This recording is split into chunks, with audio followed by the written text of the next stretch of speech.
Next up, we have very glad to be able to get some legislators out here.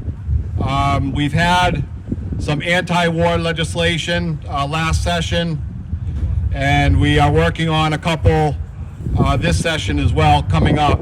So definitely a lot of people are tuned into those issues, divestment and on use of nuclear weapons. So keep your eyes open and ears open for that. But we have one of our primary sponsors here, House Rep David Morales, and he really has stood out in his first term. We're very pleased that he's has the courage of his convictions. It serves us all very well. And come on up, David.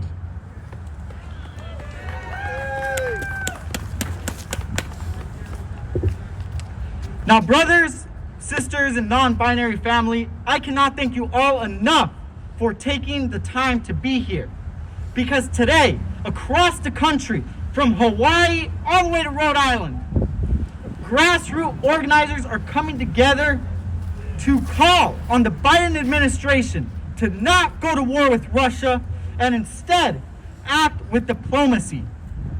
Because as it has been stated before, there are very powerful corporate and political interests who want us to go to war without any regard to the safety of innocent civilians, without any regard of the use of how our tax dollars are utilized. Because the unfortunate reality is that each and every single year we are pumping more than $700 billion into the military-industrial complex. Yet and still, we continue to say that we are in danger. We continue to frighten our communities, and the mainstream media has had a way of influencing us to believe that we are in a situation where there is no other option but to go to war. There is no other option but to go to war with Russia. And that is why we are here today, to inform our communities and to make it known, especially in a state represented by Democrats, that we do not want to go to war. We want diplomacy. We want our congressmen, we want our senators to use their platform that we have provided them to go to the Biden administration and be clear that these are not our priorities.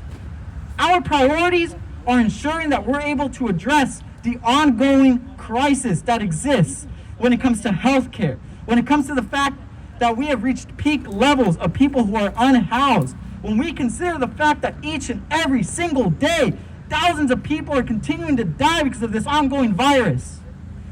So with that being said, we must continue to mobilize. We must continue to organize and make our voices heard.